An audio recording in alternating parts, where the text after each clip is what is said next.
They thought they could make me disappear with just a Zoom call. Hilarious. Because just 3 days later, I was logging into the very same Zoom account they used to fire me, watching everything collapse like a movie I was directing. In the corporate world, the most dangerous person isn't the loudest one. It's the one who quietly holds power in the shadows. My name is Madeline Carter. Friends call me Maddie. For the past 8 years, I've been the Director of Strategic Communications at Brighton Core Technologies, a clean tech company based in Austin, Texas. I've weathered corporate storms that would have sunk lesser professionals, product failures that needed reframing, leadership scandals requiring damage control, and market downturns demanding reassuring messaging. Through it all, I built a team that turned potential PR disasters into opportunities for brand reinforcement. What nobody at Brighton Core knew, not even the CEO, was that I was the company's largest shareholder. I owned 51% of the company through Blue Haven Equity Partners, a private investment firm I established after winning a substantial patent lawsuit settlement years ago. While I could have waltzed in and claimed my rightful place at the head of the executive table, I chose to remain anonymous for 2 reasons. I genuinely loved the hands-on work of strategic communications, and I believed I could better protect the company by observing its operations from within rather than dictating from above. This arrangement worked beautifully until Cliff Marston arrived. Cliff was brought in as our new Chief Operating Officer 6 months ago. Poached from our main competitor with promises of transforming Brighton Core into the undisputed market leader in renewable technology solutions. At 38, he was barely older than me, but carried himself with the swagger of someone who believed his MBA and previous success made him infallible. During his first all-hands meeting, he spoke in corporate platitudes that should have triggered anyone's bullshit detector. Aggressive optimization of human capital, streamlining legacy systems, and my personal favorite, radical transformation of outdated operational paradigms. Translation: layoffs were coming, and anyone who predated his arrival was a target. I watched as he systematically isolated our CEO, Jessica Harmon, from the daily operations. Jessica had founded Brighton Core with brilliant engineering ideas, but admitted she wasn't a natural business leader. She increasingly deferred to Cliff's expertise in operational management, giving him alarming latitude to reshape the company. The first warning signs appeared when Cliff began scheduling one-on-one Zoom meetings with mid-level managers. Those who emerged from these digital encounters looked shell-shocked. Within weeks, he had restructured 3 departments, replacing experienced leaders with former colleagues from his previous company.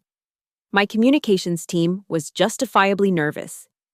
We represented the institutional memory of Brighton Core, the storytellers who maintained the company's public narrative through years of evolution. To Cliff, that made us dangerous. We knew too much about what the company had promised customers, investors, and employees over the years. I wasn't surprised when my calendar pinged with a meeting request. Strategic alignment discussion, Cliff Marston, Teresa from HR. The 15-minute time slot told me everything I needed to know. This wasn't a discussion, it was an execution. When I joined the Zoom call that Wednesday morning, Cliff's camera was off. Only Teresa's uncomfortable face was visible. "Madeline, thanks for joining." Cliff's disembodied voice began without preamble. "As part of our organizational restructuring efforts, we've made the difficult decision to eliminate your position effective immediately." No preamble, no acknowledgement of my 8 years building the company's reputation. Just a clinical amputation. Teresa awkwardly outlined the severance package while I sat in perfect stillness. I could see my reflection in the Zoom window, face composed, posture straight. Inside, I wasn't angry, I was calculating. "I understand," I said when Teresa finished her rehearsed speech. "For my records, I'd appreciate receiving a recording of this meeting." Cliff's voice betrayed a hint of annoyance. "That won't be necessary. HR will send formal documentation." Actually, Texas is a one-party consent state for recordings, and I've been recording since we started. I lied smoothly, but an official copy would be helpful for consistency. A moment of silence followed. Teresa looked like she wanted to crawl through her screen and disappear. "Fine," Cliff finally said, Teresa will send it. Is there anything else? No, I replied with a small smile. I think you've made everything perfectly clear. The call ended, and I sat motionless for exactly 1 minute. Then I opened my personal laptop and logged into the Blue Haven Equity Partners shareholder portal. It was time to learn exactly what Cliff Marston was planning for my company. Within hours, I discovered Cliff had scheduled a board presentation for the following week, a comprehensive transformation initiative that promised to streamline operations and maximize shareholder value. As the controlling shareholder, I had access to the slide deck he'd uploaded to the board portal. His plan involved gutting 3 more departments, including the entire strategic communications team, and outsourcing the functions to a strategic partner, a company I quickly determined was owned by his former business school roommate. I called Jacqueline DeWitt, my attorney and the only person who knew about my controlling interest in Brighton Core. Jackie, I need everything you can get me on Cliff Marston and his previous company, I said without greeting. Financial reports, personnel changes, litigation, especially anything that never made it to public records. Maddie, she replied cautiously. What happened? He fired me today. Over Zoom. In under 4 minutes. Jackie's laugh was short and sharp. Oh, he has no idea who he's dealing with, does he? No, I said, allowing myself a small smile. But he's about to find out. For the next 72 hours, I barely slept. Jackie's team worked around the clock, pulling together a comprehensive dossier on Cliff's business history. The pattern was unmistakable. Join a company, isolate leadership, replace key personnel with loyalists, implement radical cost-cutting that coincidentally benefited vendors connected to him, claim credit for short-term profit increases, then move on to the next target before the long-term damage became apparent. Meanwhile, I made a discovery that seemed almost too perfect. Brighton Core's corporate Zoom account, the very one used to terminate my employment, was paid through the main corporate account that Blue Haven controlled. After consulting with Jackie to confirm the legality, I reset the password and gained administrator access to all of the company's Zoom meetings. The upcoming board meeting would be virtual. A fortunate coincidence since 2 key board members were traveling internationally. I watched as Cliff scheduled rehearsals with his team, fine-tuning his presentation and coaching his supporters on their talking points. I recorded everything, noting each misleading statement and manipulated data point. On the morning of the board meeting, I dressed as if I were going to the office, a power suit I'd worn during our most successful investor presentations. I set up my home office with perfect lighting and a professional background. Then I waited, watching as board members began joining the call. Cliff looked confident as he welcomed everyone and began his presentation. Slide after slide showed impressive-looking graphs and ambitious projections. He outlined his vision for a leaner, more agile Brighton Core, emphasizing the significant cost savings from eliminating redundant positions and outdated departments. The strategic communications function, for example, he said, advancing to a slide showing my former department highlighted in red, represents an expensive legacy approach we can easily outsource at a fraction of the cost while maintaining equivalent results. The board members nodded along, seemingly impressed by the projected savings. No one questioned the assumptions behind his numbers or asked about the long-term implications of dismantling the department that had built and maintained the company's market position. As Cliff moved to the implementation timeline slide, I used my administrator privileges to unmute myself and turn on my camera. Before we proceed with implementation details, I said calmly, I believe there are some critical considerations missing from this analysis. The shock on Cliff's face was priceless, a mixture of confusion and dawning horror as he recognized me. Madeline. Jessica, our CEO, said in surprise. How did you join this call? I apologize for the unorthodox entrance, I replied. But as the controlling shareholder of Brighton Core through Blue Haven Equity Partners, I have some concerns about the direction Mr. Marston is proposing. The virtual room fell silent. Cliff's mouth opened and closed without sound. What do you mean, controlling shareholder? David Levin, the lead independent director, finally asked. Blue Haven Equity Partners holds 51% of Brighton Core's shares, and I am the sole principal of Blue Haven, I explained, sharing my screen to display the legal documentation Jackie had prepared.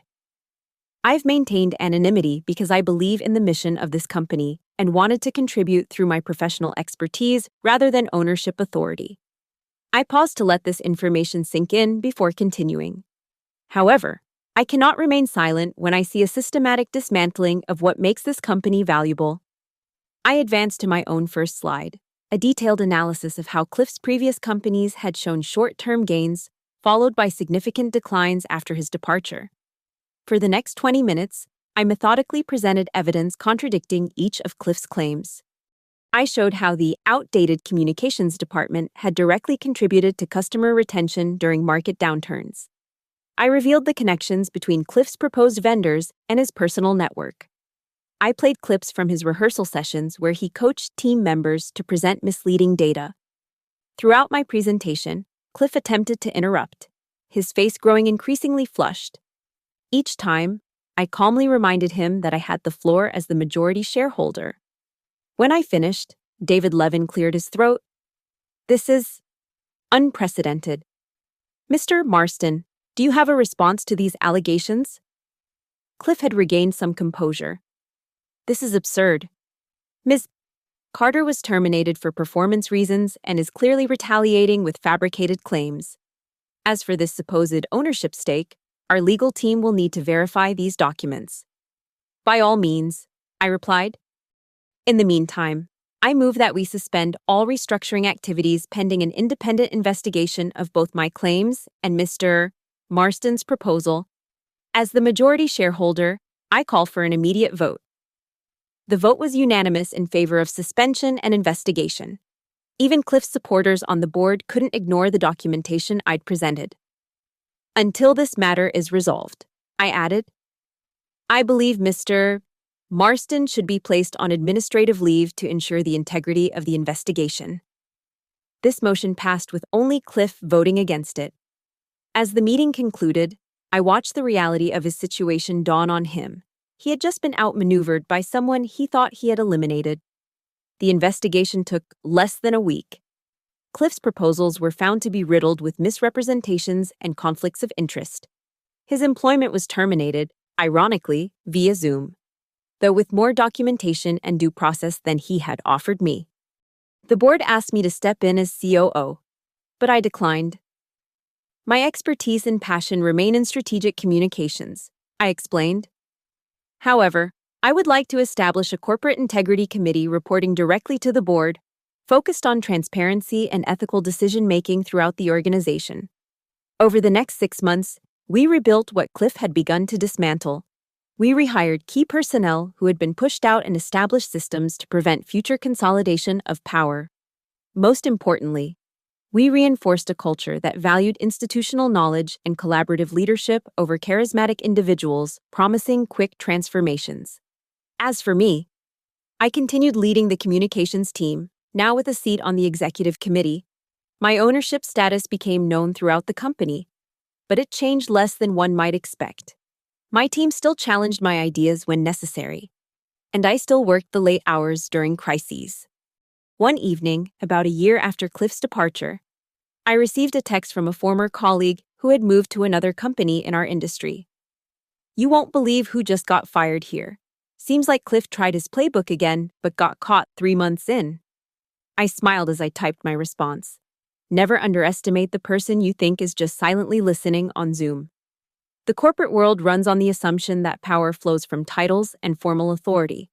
But true power often lies with those who understand that listening reveals more than talking, that patience outlasts aggression, and that sometimes the most effective move is to let others believe they've won, right until the moment you show your hand. They fired me over Zoom, thinking technology could create distance from the human impact of their decisions. How perfectly fitting that the same technology became the instrument of their downfall. In the months following what employees now jokingly called the Zoom coup, Brighton Core underwent a renaissance. Without Cliff's disruptive presence, we refocused on our core mission of developing accessible, clean technology solutions. Revenue grew steadily. But more importantly, our corporate culture healed. As the dust settled, Jessica Harmon approached me after an executive committee meeting. "Why didn't you tell me?" she asked. No elaboration was necessary. I knew what she meant. "Would you have treated me the same if you'd known I owned the company?" I countered. She considered this, then slowly shook her head. "Probably not. I would have deferred to you more, sought your approval rather than your honest opinion." "Exactly," I said. I needed to be Maddie the communications director, not Maddie the owner. I needed people to challenge my ideas, not acquiesce to them. Jessica nodded thoughtfully. It's ironic. Cliff was so focused on acquiring power that he never realized where the real power was. You had it all along, but didn't need to wield it openly. Power that needs to announce itself isn't real power, I replied. The conversation shifted to business matters, but Jessica's observation stayed with me.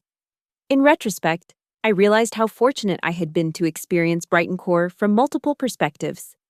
As an employee, I understood the company's daily operations and culture in ways I never could have as an absentee owner. As an owner, I could protect the company's long-term interests when threatened. My dual role taught me valuable lessons about leadership. True authority doesn't come from a title or ownership stake. It comes from earning trust, demonstrating competence, and acting with integrity. Cliff had the title, but violated all three of these principles, undermining his own position. The most significant change I implemented was transparency. We established quarterly town halls where employees could ask leadership anything, no prepared statements, no filtered questions. We created an anonymous feedback system that reported concerns directly to the board's integrity committee. We published our decision-making criteria for everything from hiring to vendor selection. This transparency initially made some executives uncomfortable. "What if someone asks about compensation disparities?" the CFO worried before our first town hall. "Then we'll acknowledge them and explain our plan to address them," I replied. Hiding uncomfortable truths doesn't make them disappear, it just erodes trust when they inevitably come to light. This philosophy extended to our external communications as well. When one of our new product lines experienced technical failures, we immediately issued a candid explanation and compensation plan for affected customers. Rather than damaging our reputation, this honesty strengthened it. Our customer satisfaction scores actually increased following the incident.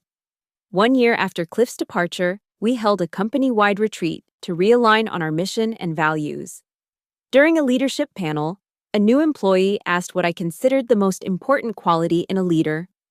"Awareness," I answered without hesitation. Not just self-awareness, though that's crucial. Awareness of how systems work, how information flows, how decisions impact people beyond their intended targets. Cliff failed because he was aware only of his personal objectives, not the broader ecosystem in which he operated. The company continued to grow, but we were careful to maintain our cultural foundations as we expanded. We developed leadership training that emphasized ethical decision-making and long-term thinking. We promoted from within whenever possible, preserving institutional knowledge while infusing teams with fresh perspectives. 2 years after the Zoom coup, an acquisition offer came from one of the largest energy companies in the world. The price was staggering, nearly triple our current valuation. As the majority shareholder, I could have single-handedly decided our fate. Instead, I called an all-company meeting. "We've received an acquisition offer," I announced, displaying the key terms on screen.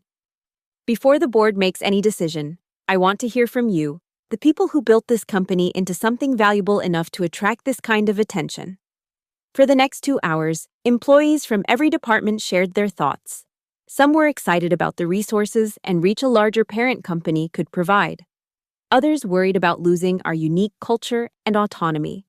Many had practical questions about job security and reporting structures. "Thank you for your candor," I said when everyone who wanted to speak had done so. "The board will take all of your input into consideration. We'll provide an update within a week." The boardroom debate was intense. The financial case for accepting the offer was compelling, but the cultural concerns raised by employees resonated with many board members. "What do you think, Maddie?" Jessica finally asked. As majority shareholder, you have the most at stake financially. I considered the question carefully. The money would be nice, I admitted. But I didn't build Blue Haven's stake in this company for a quick exit. I invested because I believed in what we were creating, not just technology, but a model for how a company could operate with integrity and purpose.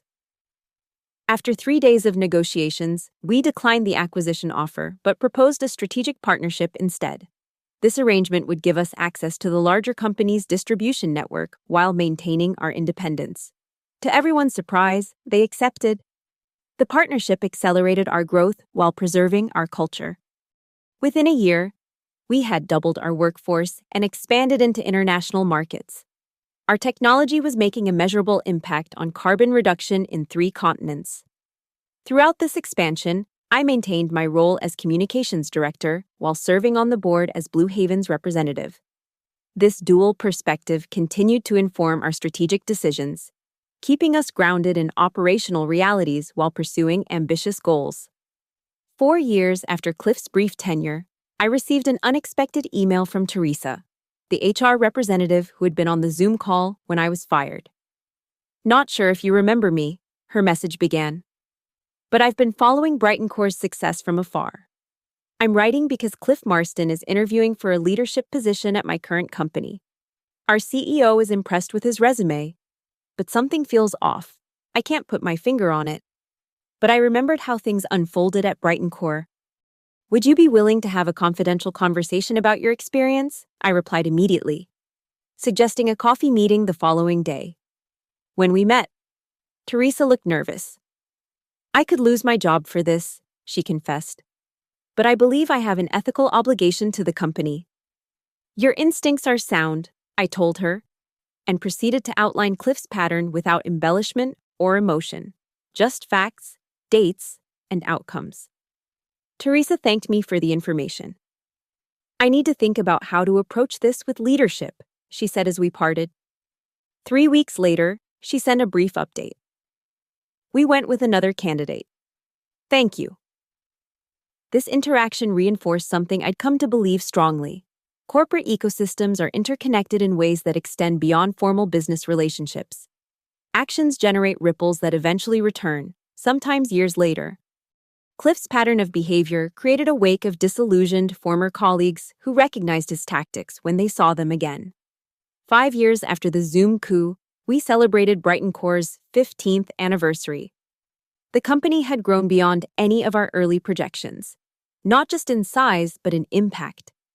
Our technologies were helping communities transition to renewable energy across the globe. During the celebration, Jessica announced her intention to step down as CEO the following year. "Building this company has been the great privilege of my professional life," she said, "but it's time for new leadership to take us into the next chapter." The board immediately formed a succession committee, and speculation about Jessica's replacement dominated workplace conversations for weeks. Many assumed I would step into the role. After all, I was the majority shareholder and had demonstrated my commitment to the company's success. To everyone's surprise, I nominated our Chief Technology Officer, Raj Patel. Instead, Brighton Core is first and foremost a technology company, I explained to the board. Our next phase of growth requires technical leadership that can anticipate innovations before they happen. Raj has that vision, and he embodies our cultural values. Raj was appointed CEO after a thorough vetting process. I continued in my dual roles as communications director and board member, finding continued satisfaction in the work itself rather than the prestige of a title. On Raj's first day as CEO, I visited his office with a small gift, a framed quote that read, "Leadership is not about being in charge. It is about taking care of those in your charge."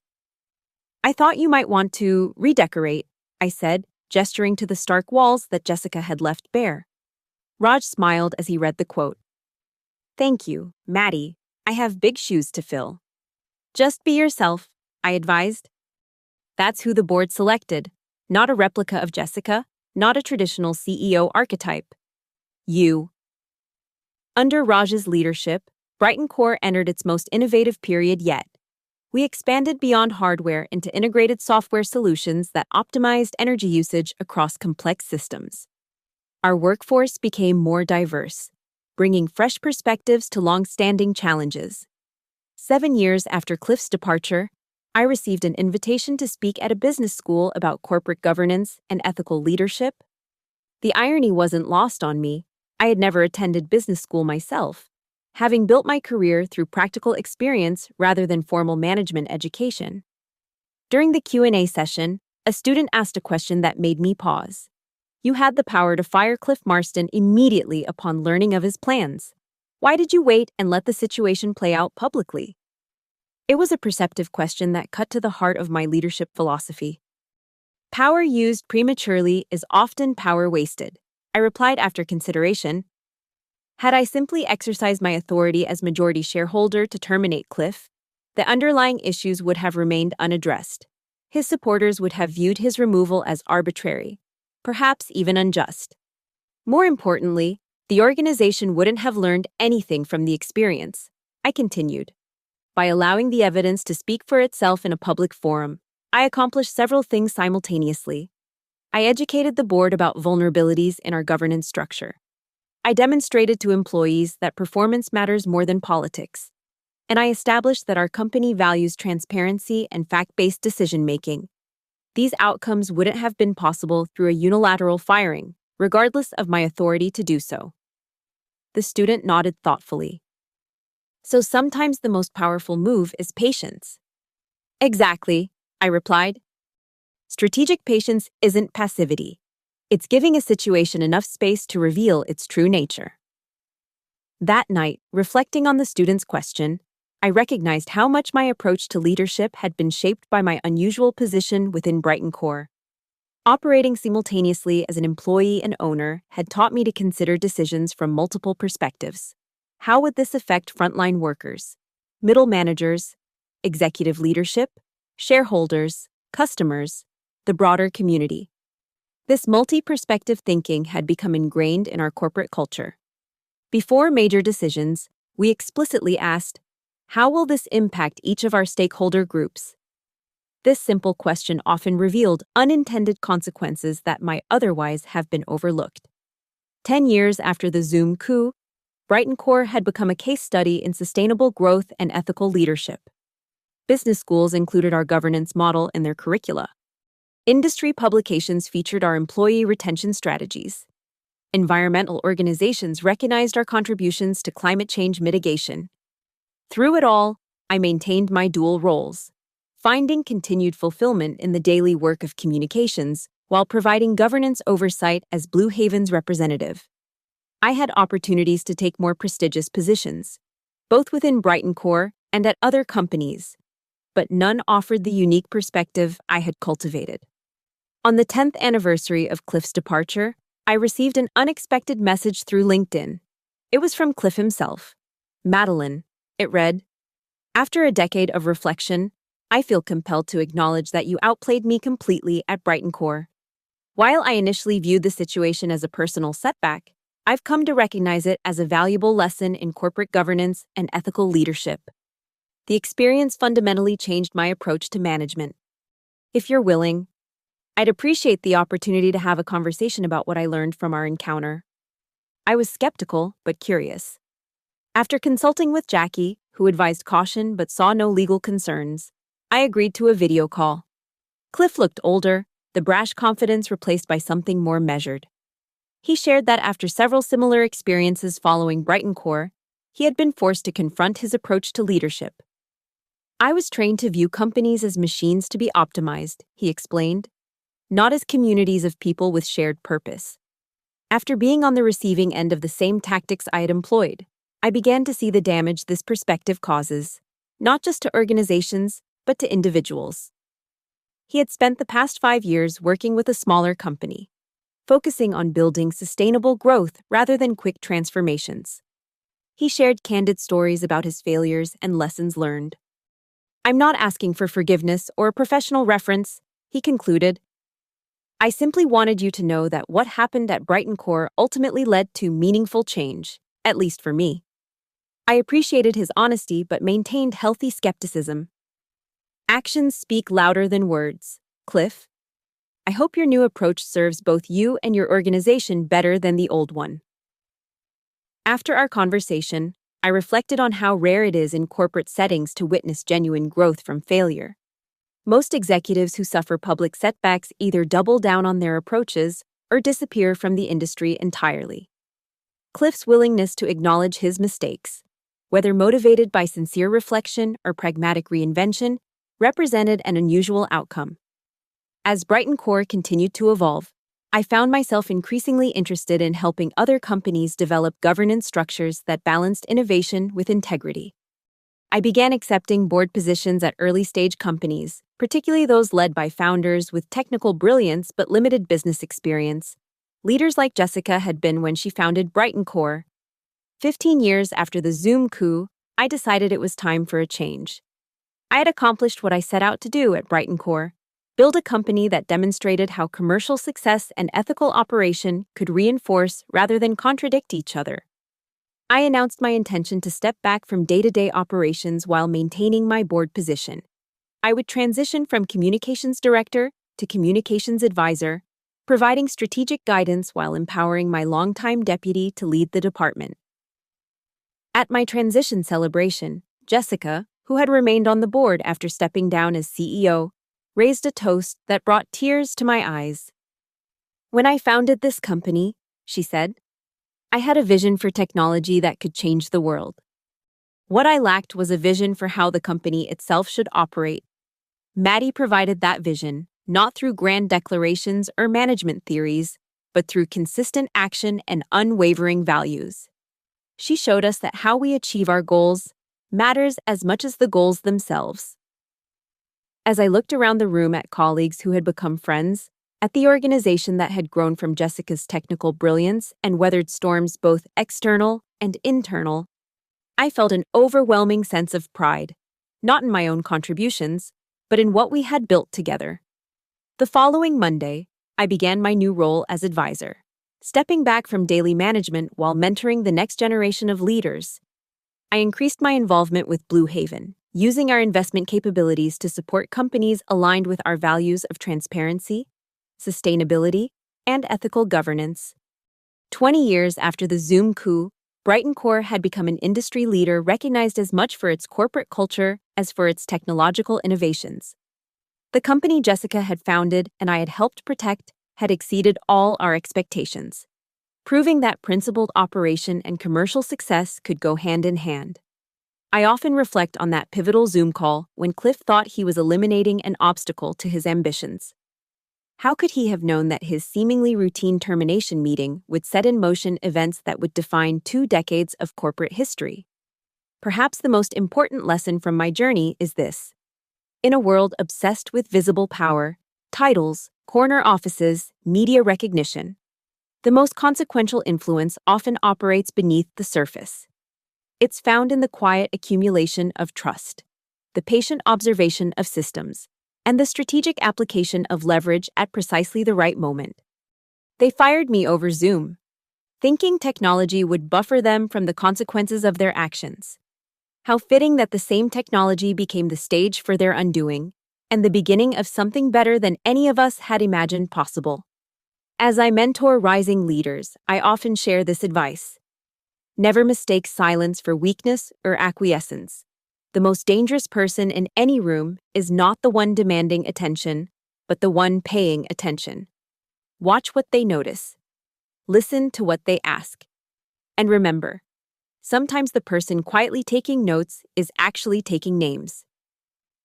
In today's virtual world, that person might just be the silent square on your Zoom call, observing everything while revealing nothing. They might even own the company,